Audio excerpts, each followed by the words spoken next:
adik-adik teruna, apa kabarnya? Kakak berharap kalian semua tetap dalam keadaan sehat dan semua tetap dalam keadaan yang tetap penuh sukacita. Kakak senang sekali hari ini bisa menyapa adik-adik lagi, walaupun kita bertemu dari secara online, walaupun kita beribadah secara online. Kakak berharap adik-adik tetap semangat dalam beribadah, dalam memuji Tuhan. Hari ini kita akan beribadah lagi dan kakak mengajak adik-adik semua kita mengawali ibadah kita dengan menyanyikan Mars Teruna. Semangat tanpa ragu-ragu, kami teruna GPIB, berkembang tumbuh di dalam Kristus dengan dasar iman teguh. Di kota dan yang ada di desa, teruna satu adanya, terus maju dan berkarya untuk gereja, bangsa dan negara. Bersyukur dan selalu berdoa dalam suka dan duka, hormat patuh pada ayah bunda, cinta pada sesama. Siapkan diri sedari dini, wahai teruna GPIB. Sok-sok masa depanmu sendiri, Kristuslah penolong sejati. Teruna harapan negeri. Kita mengawali ibadah kita dengan doa. Kita berdoa. Tuhan, kami mengucap syukur dan berterima kasih karena pertolongan dan pimpinan Tuhan kami masih boleh ada sampai saat ini. Kami bersyukur karena Tuhan masih menjaga, melindungi kami semua, dan kami bersyukur hari ini kami masih boleh beribadah. Kami mohon Tuhan memberikan kami hikmat, memberikan kami kemampuan untuk bisa mengikuti ibadah ini dengan baik, dan biarlah firman yang kami dengar dan kami baca boleh menuntun hidup kami seturut dengan kehendak Tuhan. Berkatilah kami semua ya Tuhan, dan kami mohon ampun untuk segala kesalahan dan dosa kami. Di dalam nama Tuhan Yesus kami berdoa dan bersyukur. Amin. Oke, adik-adik, sebelum kita lanjut lagi di dalam ibadah kita, kakak mengajak adik-adik semua untuk menyanyikan satu pujian yang berjudul Terpujilah Allah.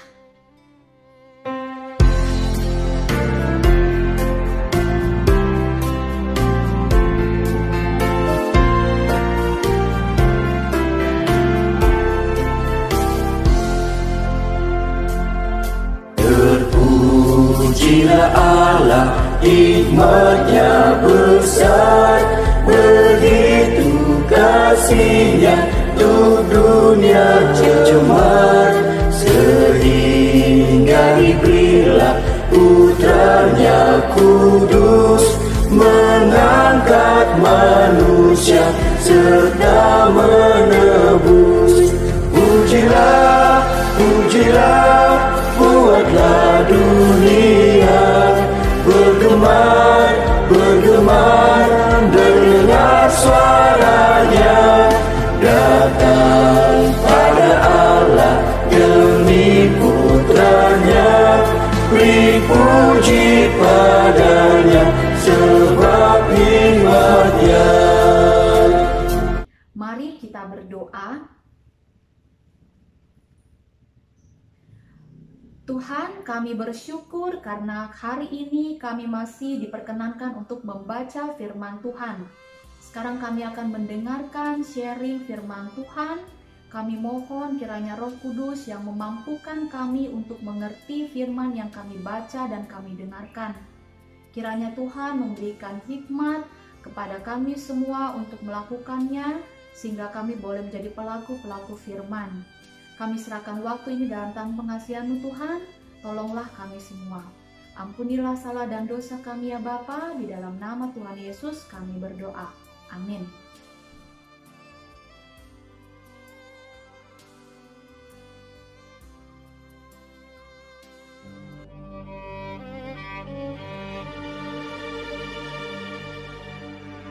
Itulah sebabnya aku ini, Paulus, orang yang dipenjarakan karena Kristus Yesus, untuk kamu orang-orang yang tidak mengenal Allah. Memang kamu telah mendengar tentang tugas penyelenggaraan kasih karunia Allah yang dipercayakan kepadaku karena kamu, yaitu bagaimana rahasianya dinyatakan kepadaku dengan wahyu, seperti yang telah kutulis di atas dengan singkat. Apabila kamu membacanya, kamu dapat mengetahui daripadanya pengertianku akan rahasia Kristus, yang pada zaman angkatan-angkatan dahulu tidak diberitakan kepada anak-anak manusia, tetapi yang sekarang dinyatakan di dalam roh kepada rasul-rasul dan nabi-nabinya yang kudus, yaitu bahwa orang-orang bukan Yahudi karena berita Injil turut menjadi ahli-ahli waris dan anggota-anggota tubuh dan peserta dalam janji yang diberikan dalam Kristus Yesus. Dari Injil itu aku telah menjadi pelayannya menurut pemberian kasih karunia Allah yang dianugerahkan kepadaku sesuai dengan pekerjaan kuasanya.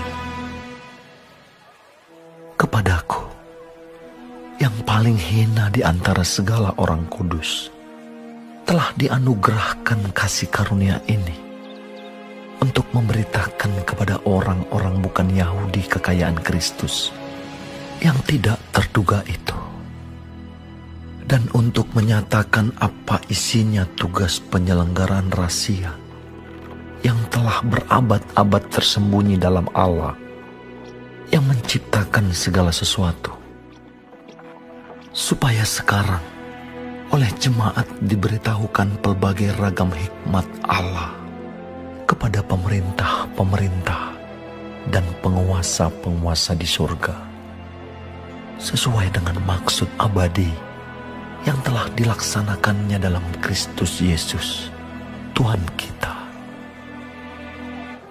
Di dalam Dia, kita beroleh keberanian dan jalan masuk kepada Allah dengan penuh kepercayaan oleh iman kita kepadanya.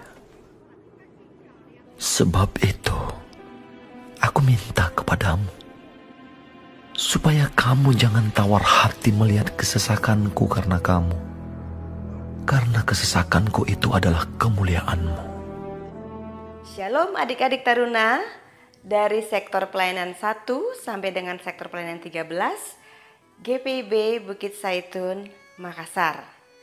Salam sejahtera dan salam sehat untuk kalian semua. Hari ini, Minggu 9 Agustus, renungan yang akan kita sharingan bersama terambil dari Surat Rasul Paulus kepada jemaat di Efesus, pasal 3 ayat yang pertama sampai dengan ayat yang ke-13. Mengenai Rasul Paulus, adik-adik tahu siapa beliau? Ya, beliau adalah seorang penginjil yang sangat terkenal yang menulis sebagian besar kitab Perjanjian Baru. Dan dia adalah seorang bangsa Israel dari suku Benyamin, ahli agama, berpendidikan tinggi, dan sangat ketat dalam melaksanakan hukum Taurat. Dia dulunya selalu mengejar dan ingin menangkap orang-orang yang mengikut Kristus. Tapi setelah ia bertobat, kemudian dia berbalik melayani Kristus dengan sangat tekun dan giat bersama dengan para rasul sampai mengabarkan Injil ke luar tanah Yudea, yaitu di Asia Kecil, dan salah satunya adalah di kota Efesus. Adik-adik tahu bahwa Rasul Paulus mengadakan perjalanan pengabaran Injil itu sebanyak 3 kali. Nah, pada perjalanan pengabaran Injilnya yang kedua dan yang ketiga, disitulah dia berkesempatan mengunjungi kota Efesus. Pada perjalanan penginjilan Rasul Paulus yang ketiga, dia sempat agak lebih lama di kota Efesus untuk melayani jemaat di situ, yaitu selama 3 tahun. Ketika Paulus kembali ke Yerusalem dari pekabaran Injilnya dari Asia Kecil itu, di kota Yerusalem dia masih tetap mengabarkan Injil ya kepada jemaat di sana, baik orang Yahudi maupun non-Yahudi. Tapi para pemimpin-pemimpin Yahudi sudah sejak lama itu mencurigai Paulus dan menuduh Paulus mewartakan sesuatu yang bertentangan dengan hukum Taurat. Ya, seperti di Kisah Rasul pasal 18 ya, dikatakan bahwa Paulus dituduh oleh orang-orang Yahudi mewartakan Yesus sebagai Mesias. Kemudian juga dia dituduh meyakinkan orang-orang untuk beribadah kepada Allah dengan jalan yang bertentangan dengan hukum Taurat. Kalian bisa lihat di Kisah Rasul 18 ayat yang ke-12. Nah, karena terjadi keributan di kota itu sehingga orang-orang Romawi, pemerintah Romawi itu karena mereka adalah penjajah ya, yang menjajah bangsa Israel pada saat itu, kemudian menengahi, kemudian dia menangkap Paulus untuk mencari apa sih penyebab keributan tersebut. Sehingga kemudian sejak cerita berlanjut, Paulus ditangkap, kemudian dia dipenjarakan, kemudian dia diadili dari satu mahkamah pengadilan ke mahkamah pengadilan yang lain, berpindah-pindah lokasi untuk dipenjarakan ya, sampai akhirnya dia dikirim ke Roma menghadap kaisar untuk membela diri atau diadili secara pemerintahan Roma, karena diketahui kemudian dia adalah warga negara Roma berdasarkan kelahiran ya. Nah, pada saat-saat Paulus berada di dalam penjara itulah dia menulis banyak surat kepada jemaat-jemaat yang pernah dilayaninya. Salah satunya adalah jemaat di Efesus ya. Jadi surat Paulus kepada jemaat di Efesus itu ditulis pada saat Paulus berada dalam penjara. Tujuannya apa? Supaya dia kembali menguatkan jemaat di sana untuk menjadi tidak tawar hati, untuk tetap setia kepada Tuhan, untuk tetap melayani Tuhan dengan sungguh-sungguh dan percaya bahwa Kristus adalah Tuhan dan Juru Selamat mereka. Mengenai kota Efesus, boleh kakak sedikit gambarkan ya mengenai kota Efesus tersebut. Efesus merupakan kota Yunani kuno ya, yang sangat terkenal pada saat itu ya. Pernah menjadi kota pelabuhan dan penting di Laut Aegea ya.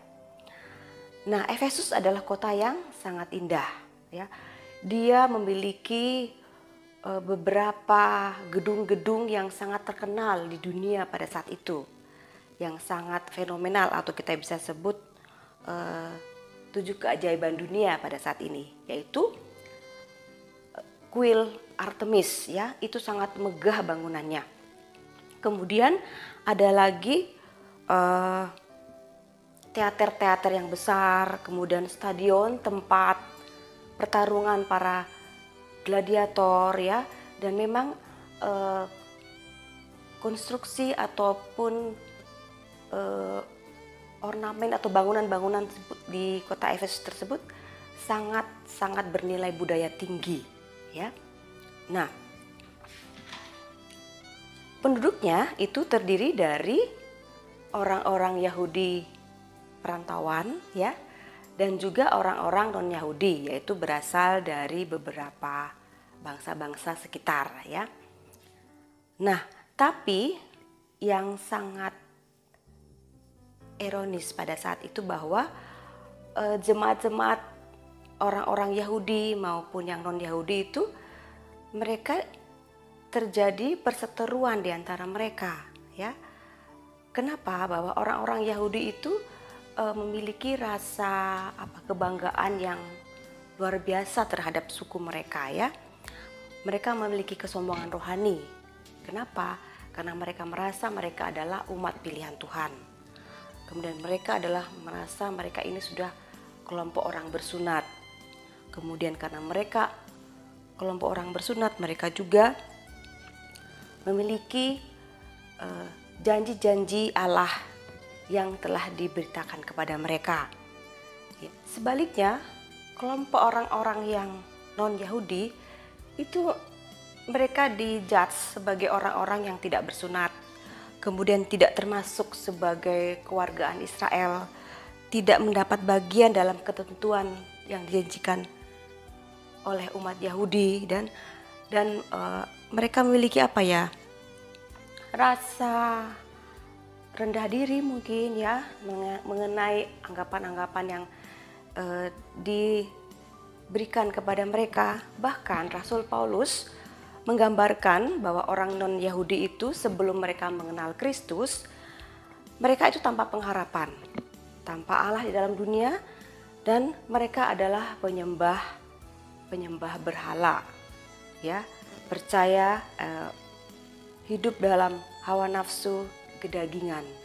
Ya, kita tahu bahwa berhala yang paling terkenal di Efesus itu adalah Dewi Artemis, ya, yang dia patungnya itu berada di kuil Artemis yang sangat indah.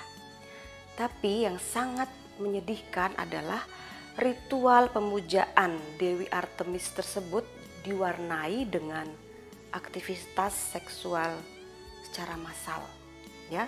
Juga ada yang mengorbankan anak manusia. Jadi dengan kondisi seperti inilah Rasul Paulus merasa prihatin dengan orang-orang non-Yahudi yang ada di jemaat di Efesus ini. Oleh sebab itu dia terpanggil untuk melayani mereka, mewartakan Kristus kepada mereka, sehingga akhirnya mereka percaya kepada Kristus. Nah, ketika orang-orang yang non-Yahudi ini mendengar firman Tuhan, percaya bahwa Kristus adalah Tuhan dan Juru Selamat, dan mereka termasuk dalam warga kerajaan sorga, berhak menerima janji-janji keselamatan yang diberikan kepada barang siapa yang percaya kepada Kristus, maka seketika runtuhlah tembok pemisah antara orang non-Yahudi dan orang Yahudi, antara kelompok orang-orang Yahudi yang ada di Efesus dengan kelompok orang-orang non-Yahudi. Nah, melalui karya keselamatan Yesus di kayu salib itulah yang mendamaikan pihak-pihak yang berseteru, ya. Kemudian mereka, kelompok ini menjadi satu tubuh di dalam Kristus, menjadi anggota tubuh Kristus, dan kesemuanya berhak menerima janji keselamatan yang diberikan. Nah, itulah warta yang diberitakan kepada Paulus, sehingga jemaat di Efesus terbentuk menjadi jemaat yang berkembang dengan baik. Efesus pasal 3 ayat ketiga itu dikatakan ada kalimat rahasia Kristus, ya. Apa itu rahasia Kristus? Di ayat yang kelima kita dikatakan bahwa pada zaman angkatan-angkatan lama itu rahasia ini tidak diberitakan. Pada perjanjian lama nabi-nabi itu tidak diberitakan mengenai rahasia ini. Nah, setelah berabad-abad tersembunyi dalam perjanjian lama, kemudian oleh Rasul Paulus lah, ya, hikmat Tuhan, karunia Tuhan dianugerahkan kepadanya, sehingga dia menyatakan bahwa rahasia Kristus itu ada pada ayat yang ke-6, ya. Pasal 3 ayat yang ke-6 Itu dikatakan apa? Bahwa orang-orang bukan Yahudi karena berita Injil turut menjadi ahli-ahli waris dan anggota tubuh Kristus dan peserta dalam janji yang diberikan dalam Kristus Yesus. Rupa-rupanya jemaat di Efesus setelah membaca surat Efesus ini, surat Paulus kepada mereka juga mendengar bahwa Paulus sedang dalam penjara, ya.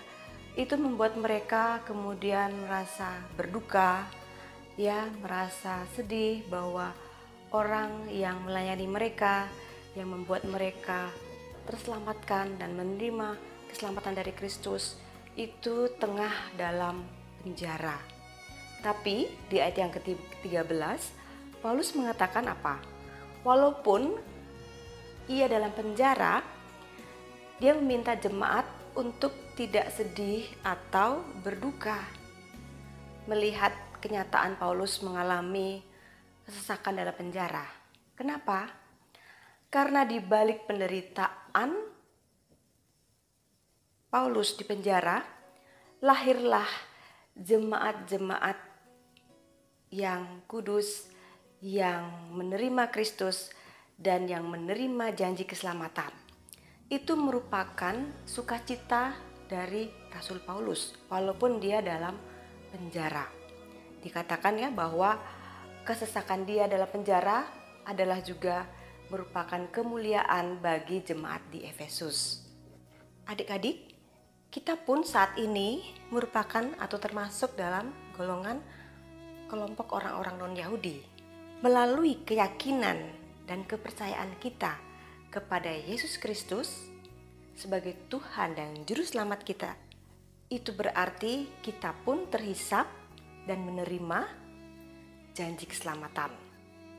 Kita juga merupakan warga kerajaan sorga, anggota tubuh Kristus.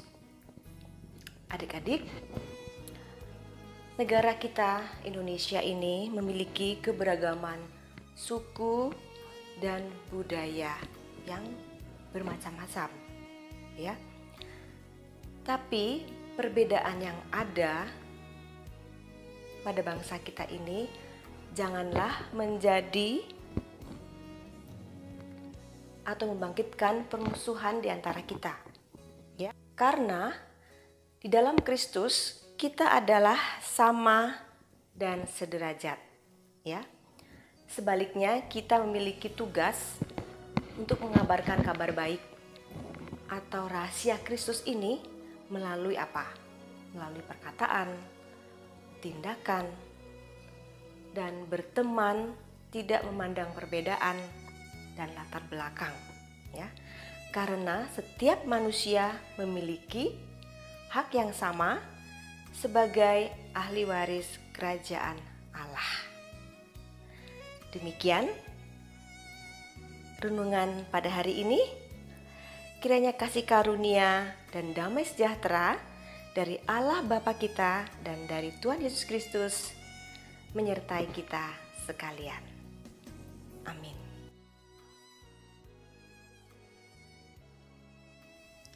Allah Bapa kami di surga, terima kasih Engkau sudah menyertai ibadah kami pada hari ini. Melalui firman-Mu, kami mau bersyukur Engkau telah membukakan rahasia Kristus bagi kami, bahwa anugerah keselamatan ini juga berlaku bagi kami saat ini. Mampukan kami Bapa untuk dapat melakukan apa yang Kau kehendaki untuk menjadi pewarta Injil-Mu melalui perkataan, tindakan kami terhadap sesama kami. Kami berdoa juga Bapa untuk kakak-kakak pengurus, Pelkat Taruna, PHMJ, KMJ, juga para pengurus Pelkat PA, GP, PKP, PKB, dan Lansia, sertai pekerjaan pelayanan mereka, terutama di masa pandemi COVID-19 ini yang belum juga reda. Kuatkan kami semua untuk tetap setia dalam pekerjaan dan pelayanan kami masing-masing, walau masih melalui media sosial ataupun secara online. Kami juga menyerahkan pemerintahan bangsa dan negara kami dari pusat hingga ke daerah.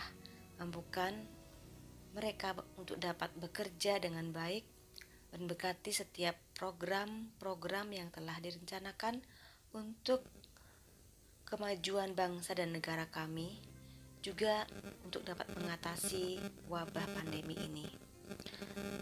Untuk para perawat, para dokter, tenaga medis lainnya, kiranya Engkau memberikan mereka kekuatan fisik, mental dalam mengatasi, merawat para pasien-pasien yang berdampak maupun oleh penyakit-penyakit lainnya, agar baik pasien maupun tenaga medis dapat bersama-sama Engkau pulihkan. Kami berdoa juga untuk adik-adik teruna dan keluarga mereka masing-masing dimanapun mereka berada. Untuk setiap pergumulan, masalah, tantangan yang mereka hadapi, kiranya Engkau hadir senantiasa untuk menguatkan dan memulihkan apabila ada yang mengalami kesakitan ataupun perjuangan-perjuangan lainnya Bapa. Kiranya Engkau senantiasa hadir menjadi solusi atas mereka. Kami berdoa juga untuk kakak layan PLK Teruna dari sektor 1 sampai dengan sektor 13. Kiranya roh-Mu tetap menyala dan dalam hati kami, agar kami tetap setia melayani-Mu, setiap setia memberitakan Injil-Mu pada adik-adik teruna kami. Roh-Mu yang kuduslah yang memperlengkapi kami, sehingga pelayanan kami dapat memuliakan nama-Mu. Bapa di surga, kiranya Kau sempurnakan doa kami ini yang kami alaskan hanya dalam nama anak-Mu yang adalah Tuhan dan Juru Selamat kami yang hidup, yang telah mengajarkan kami berdoa. Bapa kami yang di surga, dikuduskanlah nama-Mu, datanglah kerajaan-Mu, jadilah kehendak-Mu di bumi seperti di surga. Berikanlah kami pada hari ini makanan kami yang secukupnya, dan ampunilah kami akan kesalahan kami, seperti kami mengampuni orang yang bersalah kepada kami. Dan janganlah membawa kami ke dalam pencobaan, tapi lepaskanlah kami daripada yang jahat. Karena Engkau yang punya kerajaan dan kuasa dan kemuliaan sampai selama-lamanya. Amin.